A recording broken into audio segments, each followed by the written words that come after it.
नमस्कार, आप देख रहे हैं इंडिया टीवी। आपके साथ मैं हूं गौनिका अरोड़ा। प्रधानमंत्री नरेंद्र मोदी ने सेकेंड फेज के लिए एकदम नए तरीके से प्रचार करना शुरू कर दिया है। मोदी के पास नया नैरेटिव है, नई भाषा है, नया अंदाज है। मोदी के दुश्मन भले ही पुराने हो, लेकिन मोदी के हमला करने का तरीका एकदम नया हो गया है। मोदी चुनाव एकदम अलग तरीके से लड़ते हैं। दूसरे चरण में 89 सीटों के लिए 26 अप्रैल को वोट डाले जाएंगे और यह तय हो गया है कि 26 अप्रैल तक नरेंद्र मोदी के तेवर एकदम नए होंगे। आपको इस रिपोर्ट के माध्यम से समझाते हैं कि इस वक्त मोदी के दिमाग में आखिर चल क्या रहा है। मोदी सेकेंड फेज का चुनाव जीतने के लिए निकले तो हैं, लेकिन किस नई रणनीति पर चल रहे हैं, ये पूरी रिपोर्ट देखिए।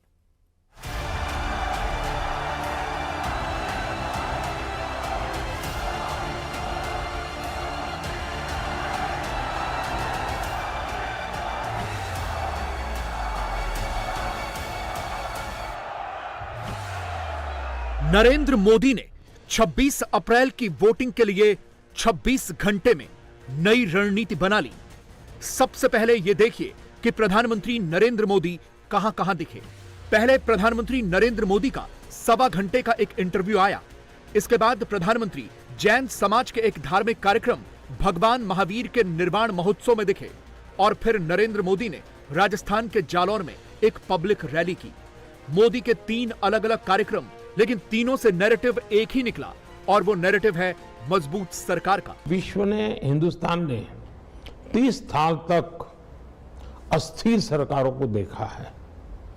अस्थिर सरकारों ने देश का बहुत नुकसान किया है। विश्व में भी भारत का पूरी तरह देखने का नजरिया बहुत ही एक प्रकार से कोई वैल्यू ही नहीं था। लेकिन स्थिर सरकार क्या कर सकती है वो देश के मतदाताओं ने देखा है और इसलिए मुझे लगता है कि 2024 ये चुनाव मोदी नहीं लड़ रहा है, बीजेपी नहीं लड़ रही है, देश की जनता का इनिशिएटिव है। देश की जनता 10 साल के अनुभव के आधार पर निर्णय कर चुकी है और इसलिए ये चुनाव का उस अर्थ में अत्यंत महत्व है। प्रधानमंत्री नरेंद्र मोदी का सेकंड फेज के चुनावों का नैरेटिव है मजबूत सरकार वर्सेस कमजोर सरकार का। मोदी नैरेटिव बना रहे हैं कि मोदी को जिताओ क्योंकि मजबूत सरकार चाहिए, कमजोर सरकार नहीं। मजबूत सरकार का मतलब जो दुश्मन की आंखों में आंखें मिलाकर बात करे, वो सरकार नहीं जिसे कोई पूछता ना हो। मोदी का कहना है कि स्थिर सरकार चाहिए।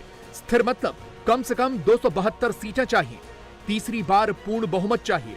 इसके ऊपर 400 हो जाए तो फिर बात ही क्या है। मोदी का नैरेटिव है एक ऐसा प्रधानमंत्री चाहिए जो अपने दम पर फैसला करे।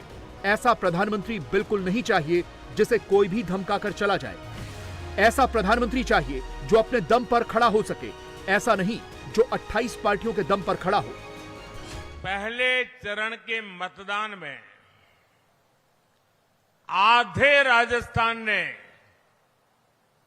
कांग्रेस को बराबर की सजा दी है, उनको बराबर का सबक सिखाया है। राष्ट्रभक्ति से ओतप्रोत राजस्थान ये जानता है कि कांग्रेस कभी भी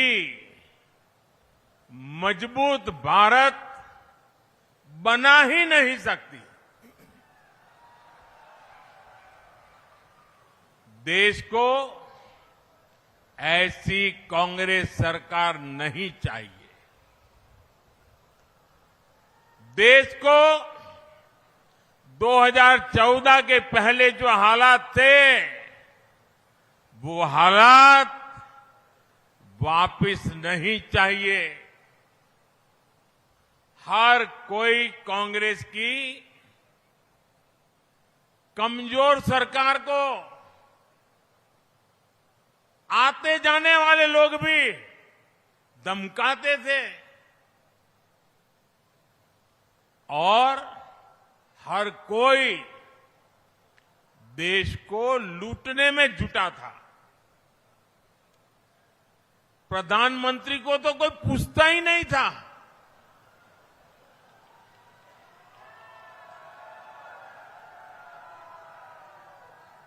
सरकार रिमोट कंट्रोल से चला करती थी।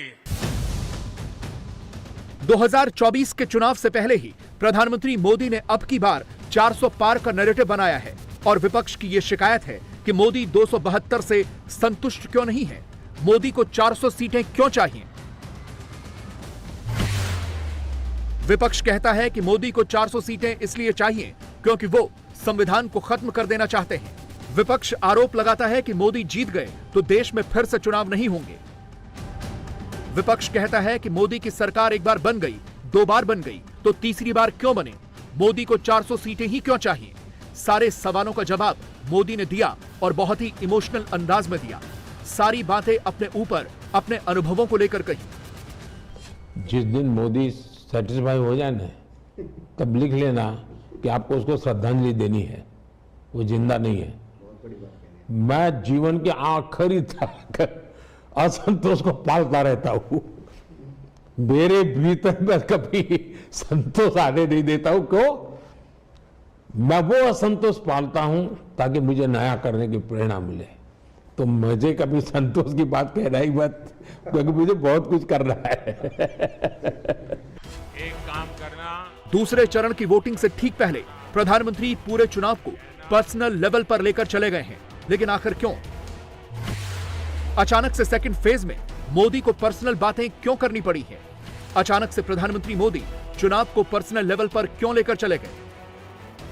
इसका जवाब है उम्मीद से कम पड़ा वोट। पहले चरण में 19 अप्रैल को देश की 102 सीटों पर वोट पड़े थे। 2019 के मुकाबले इन सभी सीटों पर 8% वोटिंग कम रही। इस बार इन 102 सीटों पर 62% वोट पड़े हैं, जबकि 2019 में करीब 70% वोट पड़े थे। यूपी और उत्तराखंड समेत 8 राज्यों में 50 से 60% तक वोटिंग हुई। बिहार में तो 50% से भी कम मतदान हुआ। मध्य प्रदेश की 6 सीटों पर पिछली बार की तुलना में 8% कम वोटिंग हुई। यूपी की 8 सीटों पर भी पिछली बार की तुलना में 8% वोट कम पड़े हैं। इन 102 सीटों में से एनडीए ने पिछली बार 49 सीटें जीती थी। बीजेपी को लग रहा है कि कहीं कम वोट का मतलब उसकी सीटें भी कम न हो जाएं। महावीर मंगलम धीर गंभीर मंगलम। बीजेपी के वॉर रूम में बैठे विशेषज्ञों की चिंता इसीलिए बढ़ गई है और इसी वजह से प्रधानमंत्री मोदी को चुनाव का गियर भी बदलना पड़ा है। पहले सीधे 400 पार की बात हो रही थी, लेकिन अब तीसरी बार मोदी सरकार की बात हो रही है। अब मोदी मतदाताओं से सीधी अपील कर रहे हैं कि मोदी को वोट दो, कैंडिडेट चाहे जो भी हो, वोट मोदी को दो। भारत माता की। इसीलिए तो 39-40 डिग्री का टेम्परेचर होने के बावजूद इस भीषण गर्मी में मोदी वोट मांगने के लिए राजस्थान के जालौर पहुंच गए। जालौर में बीजेपी के लुम्बाराम चौधरी का सामना पूर्व सीएम अशोक गहलोत के बेटे वैभव गहलोत से है। हर पोलिंग बूथ जीतने के लिए मुझे विशेष रूप से माताओं बहनों के आशीर्वाद चाहिए। लेकिन मोदी यहां सीधे अपने लिए वोट मांग रहे हैं और सीधे जनता से अपील कर रहे हैं कि वोट उन्हीं के नाम पे देना है। 26 अप्रैल है मतदान का दिवस।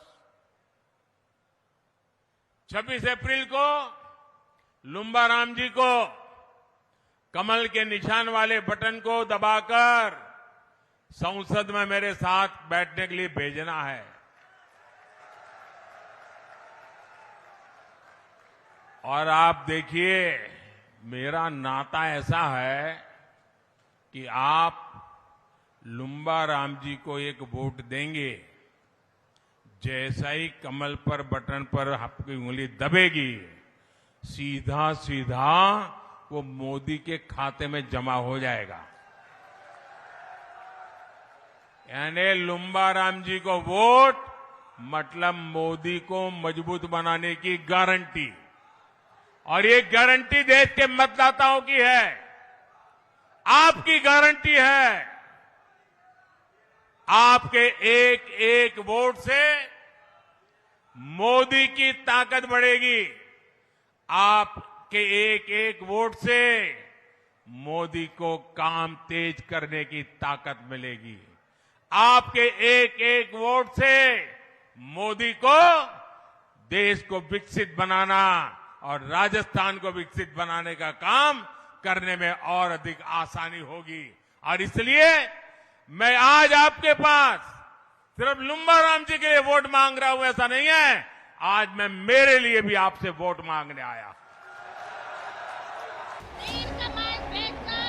नरेंद्र मोदी कह रहे हैं कि ये दिल मांगे मोर। मोदी भी ये जानते हैं कि अगर वो तीसरी बार चुनाव जीते तो बहुत बड़ा इतिहास बना लेंगे। अभी तक सिर्फ जवाहरलाल नेहरू ही ऐसे प्रधानमंत्री हुए हैं जो 3 बार लगातार चुनाव जीते हैं। नेहरू लगातार 16 साल 286 दिनों तक प्रधानमंत्री रहे। उसके बाद इंदिरा गांधी का नंबर आता है जो 11 साल 59 दिनों तक प्रधानमंत्री थी। अगर नरेंद्र मोदी तीसरी बार चुनाव जीतते हैं और तीसरा टर्म भी पूरा कर लेते हैं तो नेहरू के बाद मोदी दूसरे नेता होंगे जो लगातार 15 साल तक प्रधानमंत्री रहेंगे। लेकिन नेहरू के और मोदी के टाइम में बहुत फर्क है, न सिर्फ भारत में बल्कि चुनावों में, चुनावी राजनीति में और चुनाव लड़ने के तरीके में भी। नेहरू के वक्त में एक ही बड़ी पार्टी हुआ करती थी, कांग्रेस। अब देश में सैकड़ों पार्टियां हैं। 28 पार्टियां तो आज रांची की रैली में ही जमा हुई थी। तब न मीडिया इतना मजबूत था, न विपक्ष और न ही सोशल मीडिया था।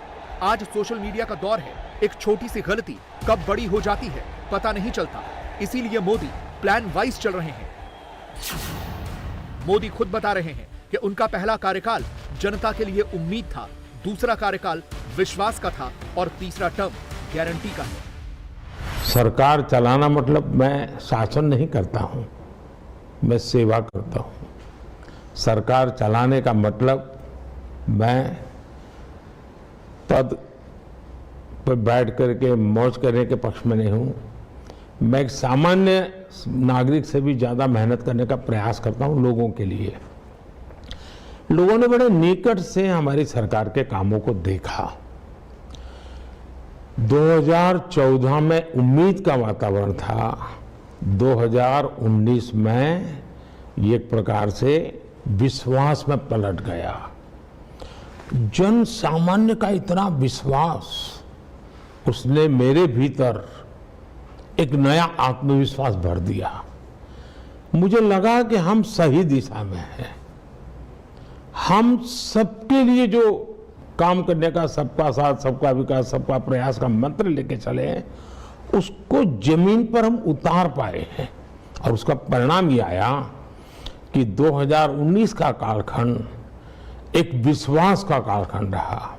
और आज जब मैं 2024 में देशवासियों के पास गया हूं तो मेरा 13-14 साल का एक राज्य के मुख्यमंत्री नाते अनुभव, 10 साल का प्रधानमंत्री के नाते अनुभव और इसमें किए हुए कामों के आधार पर मैं कह सकता हूं कि मैं इस बार गारंटी लेके गया हूं। यानी कभी उम्मीद, फिर विश्वास और अब गारंटी। और जब गारंटी होती है ना तो बहुत बड़ी जिम्मेवारी होती है। इसीलिए तो मोदी कह रहे हैं कि देश का वोटर ही मोदी को जिता रहा है। मोदी देश भर में जहां भी जा रहे हैं उन्हें पूरे देश से बेहतरीन रिस्पांस मिल रहा है। पूरब से लेकर पश्चिम तक और उत्तर से लेकर दक्षिण तक मोदी की फैन फॉलोइंग लगातार बढ़ रही है। मोदी की इस बढ़ती ताकत से विरोधी भी डरे हुए हैं। इसीलिए मोदी का कॉन्फिडेंस भी बढ़ा हुआ है।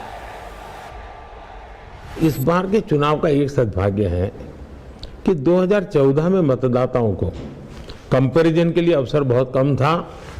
एक गुस्सा था, मोदी को लाओ। अब उनके पास कंपैरिजन, अच्छा भाई वो ऐसा करते थे, मोदी ऐसा करता है। वो ये गलती करते थे, मोदी ये गलती नहीं करता है। वो ये बुराई करते थे, मोदी नहीं करता है। और इसलिए अब कंपैरिजन के बाद वो नतीजे पर पहुंच रहे हैं।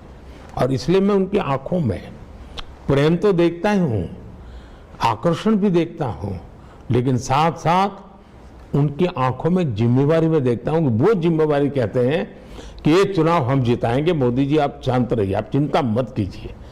ये मैसेजिंग नरेंद्र मोदी 2024 में 400 पार का सपना देख रहे हैं और यह सपना बिना साउथ इंडिया को जीते संभव नहीं हो सकता। पूरे दक्षिण भारत में 130 लोकसभा की सीटें हैं और बीजेपी इनमें से सिर्फ 29 सीटें जीती थी। तमिलनाडु, आंध्र प्रदेश और केरल में बीजेपी की सीटें शून्य हैं। इस बार बीजेपी ने साउथ इंडिया में 50 सीटों का लक्ष्य रखा है और मोदी को पूरी उम्मीद है कि वो साउथ इंडिया जरूर जीतेंगे। आप तेलंगाना देखिए, तेलंगाना में हमारा जो वोट शेयर था, आज हमारा वोट शेयर डबल हो चुका है। 2019 में पार्लियामेंट के जो इलेक्शन हुए, ये लोगों को जानकारी दीजिए आप। 2019 के पार्लियामेंट इलेक्शन में साउथ में सिंगल लार्जेस्ट पार्टी बीजेपी है। सबसे ज्यादा सांसद बीजेपी के हैं। 24 भी होगी और मैं मानता हूं ये पहले की तुलना में वोट शेयर तो बहुत बढ़ेगा, सीटें भी बहुत बढ़ेगी, ये मैं मानता हूं। दूसरा, साउथ में जो सरकारें हैं उनकी पहचान क्या बन गई है, चाहे कांग्रेस हो, चाहे एलडीएफ हो, चाहे डीएमके हो, सब जगह पे क्या पहचान है। आज हम पुडुचेरी में सरकार में है, पुडुचेरी साउथ में पता होना चाहिए, हम सरकार में हैं। और आप अंडमान निकोबार, हमारा सांसद जीत करके आता है, जहां पर सबसे ज्यादा हमारे साउथ इंडियन भाई भी रहते हैं और बंगाली भाई भी रहते हैं। और इसलिए ये जो सिंप्लीफिकेशन हो रहा है, अब इनकी सरकारों का तरीका क्या है, पूरी तरह ये फैमिली रन सरकारें हैं। भ्रष्टाचार, आकंठ भ्रष्टाचार है जी। अब आप देखिए वहां हाल क्या है साउथ में। कांग्रेस के युवराज उत्तर से भाग करके दक्षिण में आश्रय लिया, उन्होंने वायनाड में निकल गए। इस बार उनकी हालत यह है कि वो इंतजार कर रहे हैं कि जैसे ही 26 तारीख को वायनाड का पोलिंग हो जाएगा, वे किसी और सीट की घोषणा उनके लिए होगी। वो दूसरी सीट की तलाश में है। ये पक्का लिख के रखिए मेरे शब्द। मोदी के खिलाफ विपक्ष का यही नैरेटिव है कि वो ईडी का दुरुपयोग करके चुने हुए मुख्यमंत्रियों को जेल भिजवा रहे हैं। झारखंड के मुख्यमंत्री हेमंत सोरेन, दिल्ली के सीएम अरविंद केजरीवाल इसका उदाहरण है। इसीलिए पहले दिल्ली में तो आज रांची में विपक्ष की रैली थी, जिसमें यह मुद्दा बड़े जोर शोर से उठाया गया। लेकिन मोदी ईडी के इस दुरुपयोग का क्या जवाब देते हैं, ये भी सुन लीजिए। कोई भी, अगर मान लीजिए रेलवे है, रेलवे में टिकट चेकर का एक पोस्ट है, अब कोई ये कहे कि भाई ये क्यों चेक करता है टिकट, क्या हम बेईमान है क्या? टिकट चेकर का दायित्व है कि टिकट चेक करना चाहिए उसने। वैसे आपने ईडी बनाया क्यों, सीबीआई बनाया क्यों? ये उनका दायित्व है। सरकार ने अपने राजनीतिक स्वार्थ के लिए उनको रोकना नहीं चाहिए, उनमें अड़ंगे नहीं डालने चाहिए, उनको स्वतंत्र रूप से काम करना देना चाहिए। जैसे एक टिकट चेकर को करने देते हैं, उसको भी करने देना चाहिए। दूसरी बात है, तो आखिर ईडी ने काम क्या किया है? ईडी ने करप्शन के खिलाफ मामले किए। अब हर प्रकार के होते हैं, सरकारी बाबुओं के होते हैं, ड्रग्स माफियाओं के होते हैं, कई प्रकार के होते हैं। इसमें सिर्फ 3% वो लोग हैं जिनका राजनीतिक जीवन है या राजनीति से जुड़े हुए लोग, 3%। 97% वो लोग हैं जो बेईमानी में कहीं न कहीं धरे गए। कई अफसर घर गए हैं, कई अफसर जेलों में पड़े हैं। इसकी कोई चर्चा ही नहीं करता है कि अगर देश में करप्शन के खिलाफ काम करने के लिए एक संस्था को जन्म दिया आपने, वो तो पुरानी सरकारों ने दिया है, हमने नहीं बनाई है। वे अगर काम न करे तो सवाल पूछना चाहिए, काम करे इसलिए सवाल पूछा जाए, ये लॉजिक बैठता नहीं। नेता तो इस देश में बहुत से हैं, कुछ मोदी के साथ हैं, कुछ मोदी के खिलाफ हैं। लेकिन मोदी और बाकी नेताओं में क्या फर्क है, ये मोदी की जिंदगी के एक किस्से से समझ में आता है। वोटर जब वोट करने जाएगा तो उसके दिमाग में प्रधानमंत्री नरेंद्र मोदी की सादगी के अलावा बाकी नेताओं का परिवार वर्सेस मोदी का परिवार भी रहेगा। मैं मानता हूं अब वीआईपी नहीं, मेरे लिए तो ईपीआई है। और जब मैं ईपीआई कहता हूं तो एवरी पर्सन इज इंपॉर्टेंट। और यही हुआ और लाल बत्ती से लेकर हर एक्शन में वीआईपीज़म को खत्म करने का मेरा प्रयास रहा है। कुछ चीज़ें जरूरत पड़ती है, वो तो मैं समझ सकता हूँ कि एकदम से आप ये चाहोगे कि भाई देश के राष्ट्रपति जी ऐसे फुटपाथ पर पैदल चले जा रहे हैं, ऐसा तो मैं नहीं चाहूँगा, ये कोई तरीका ठीक नहीं है।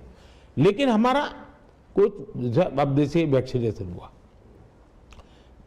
जीवन मरण का सवाल था कोविड का, मैं भी वैक्सीन ले सकता था, लेकिन मैंने तय किया कि मेरा जो नियमों में नंबर लगेगा उसी दिन मैं जाऊंगा, और मैंने तब तक वैक्सीन नहीं लिया था। इतना ही नहीं साहब, मेरी माताजी 100 साल की हुई, मेरी माताजी का स्वर्गवास सरकारी अस्पताल में हुआ, उसने आखिरी जीवन में कभी उसको अस्पताल जाना नहीं पड़ा, आखिरी जाना पड़ा 1 वीक के लिए, लेकिन वो सरकारी अस्पताल में गई। और उस दिन मैं था, और आप गाड़ी में, जिस गाड़ी में जा रही थी, गाड़ी भी बहुत मामूली सी गाड़ी थी, मैं देख रहा था उस दिन। और उसकी अंत्येष्टि भी जो सरकारी स्मशान गृह होता है पब्लिक का, वहीं किया। तो वीआईपी कल्चर के खिलाफ मैं अपने व्यवहार से जितना कर सकता हूं मैं करता हूं। मोदी की यही खूबियां उन्हें खास बनाती हैं, और इन्हीं खासियतों की वजह से मोदी हर समाज के फेवरेट हैं। इसीलिए तो मोदी जब भगवान महावीर के निर्वाण दिवस में पहुंचते हैं तो उन्हें जैन समाज चक्रवर्ती होने की उपाधि देता है। मेरे पूज्य गुरुदेव विद्यानंद महाराज जी ने कहा था कि देश में एक ऐसा चक्रवर्ती आएगा जो इस भारत को विश्व गुरु बनाएगा। मैं समझ नहीं पा रहा था, उस बात को मैंने समझा नहीं था, लेकिन मुझे आज समझ में आ रहा है। हमारे माननीय नरेंद्र मोदी का नाम नरेंद्र, और नरेंद्र का अर्थ होता है नरों का इंद्र, मनुष्यों का इंद्र, चक्रवर्ती। चक्रवर्ती, और यही चक्रवर्ती है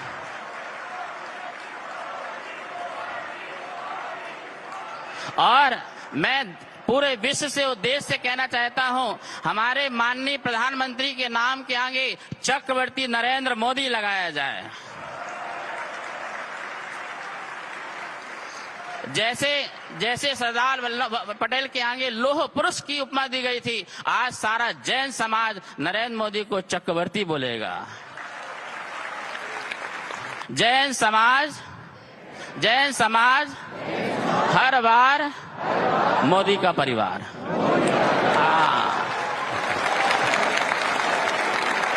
मोदी को कोई चक्रवर्ती बता रहा है, कोई विश्वगुरु बता रहा है।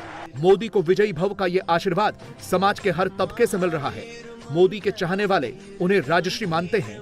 देखना महत्वपूर्ण होगा कि उनकी राजर्षि वाली ये छवि तीसरी बार सत्ता दिलाएगी कि नहीं। भगवान महावीर ने एक महत्वपूर्ण बात कही है, एका मानुषी जाई। मनुष्य जाति एक है, हर व्यक्ति का उत्थान, हर व्यक्ति का आरोहण और हर व्यक्ति का मंगल होना चाहिए। बंधुओं, मैं आप लोगों से कहना चाह रही हूं, इसी सोच के मालिक हमारे देश के गौरव माननीय सम्माननीय प्रधानमंत्री जी एक नजीर है, एक उदाहरण है, जो विकास और विरासत को एक साथ लेकर चल रहे हैं। और मुझे लगता है ये केवल माननीय प्रधानमंत्री ही नहीं, एक राजर्षि के रूप में है। जिस राज में रहते हुए जो तपस्या कर रहे हैं, वो आप और हम सब के लिए एक प्रेरणा है। हमने देखा, अभी हम दिल्ली एनसीआर में भ्रमण कर रहे थे और हमने G20 की जो पोस्टर पे एक टैग लाइन पढ़ी, वसुधैव कुटुंबकम, one earth, one family, one future. मुझे लगता है ऐसी सोच उस व्यक्तित्व की हो सकती है जिसके दिल और दिमाग में विकास के सपने होते हैं।